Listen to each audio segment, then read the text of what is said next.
Është një kapiten I vërtet, një lider që dita udhëheqi skuadrën e tij drejt suksesit. E kemi fjalën për Erion Vuçaj, shkodrarin e Laçit, që pas dopjetës së javës së shkuar me Bylisin, ka arritur t'i bëjë dhe me krah të tij dhe në transfertën Gjirokastrite, duke fotokopjuar vetveten. Golet e shënuar prej tij në minutën e 49 dhe 85 shton këtu dhe goditjen in ekstrem të Zefit. Kam përligjur pragmatizacionin dhe superperformancinë e kurbinaseve që u kanë lejuar terën vendasve, por I kanë kundërshtuar dhe ndëshkuar me pjekuri. 3 gola për 3 pikë, të tjera konfirmuese momente mjaft të mira që po kalon skuadra e Stravinicës, që e pozicionon atë në vendin e 6, duke parakaluar përkohësisht Vllaznin. Te bluezin veç lojtarëve të përjashtuar apo të larguarve bien në sy dhe mungesa të tjera si Nora Çaço Beqiri, por në fakt te këtyre problematikave të shumta Gjirokastritët vetë konsumonin ndeshje të turshme, kjo pasi luftëtari vendas I hapi portën Laçit dhe këta të fundit fituan me rezultatin e pastër 3-0. Gjithçka ka ndodhur në pjesën e dytë të takimit, ku bluezin kanë lëshuar në fush, duke I rrëtuar pamas tifozët, të cilët kanë lëshuar akuza veçanërisht në drejtim të krerëve të klubit, por pa përjashtuar këtu dhe lojtarët. Në momentet veçanë ndeshja është bërë shumë qesharake pasi u kthye gat në një humor sportiv. Lojtarët vendas ishin shumë të interesuar për të pësuar gol, sesa të shënon në portën e kundërshtarit. Pas pushimit të pjesës së parë në stolin Gjirokastrit, nuk u pa trajneri Arjan Bellaj dhe përgatitësi I portierëve Dritan Kristidi. Largimi I kreut të pankinës ka krijuar habit e tifozët, por nga ana tjetër ka shtuar dyshime se në fush mund të ndodhte diçka, e cila nuk ishte pranuar nga vetë Bellaj. Dhe ashtu si me telekomand tifozët Gjirokastrit u bën dëshmitar të një estrade e cila u paqe në fillimin e pjesës së dytë. Kategoria e parë është një realitet tashmë edhe për Gjirokastritët, dhe pse jo ende matematikisht, Laçi ka pozita komode në kampionat, rendite në mesin e artë, por ka dëshmuar se nuk lëshon ndaj askujt, duke qenë se në mesjavën e ardhshme do të luajë gjysmëfinalen e kthimit në Kupën e Shqipërisë me Kukësit, kur binasi do të kursen disi vete në këtë transfer dhe pse kanë dalë duar plot.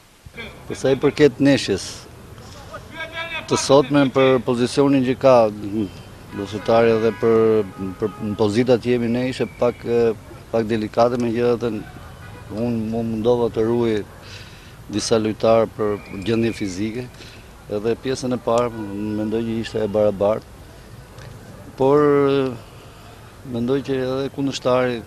me plotësimin e skuadrës që I bëra pjesën e dytë nuk ka shumë motiv këtë vit, edhe ne përfituam nga kjo dhe shënuam. Megjithatë I uroj, sepse është një nga qytetet, flas me sinqeritet, uroj që të organizohet ky klub sa më mirë, sepse është një nga qytetet ku ka traditë të shkëlqyer në futboll, dhe mendoj që duhet me pak organizim, mendoj që do jetë një nga qytetet që duhet të jetë në elitën e futbollit shqiptar. Ky ishte domethënë shqetësimi im për qytetin e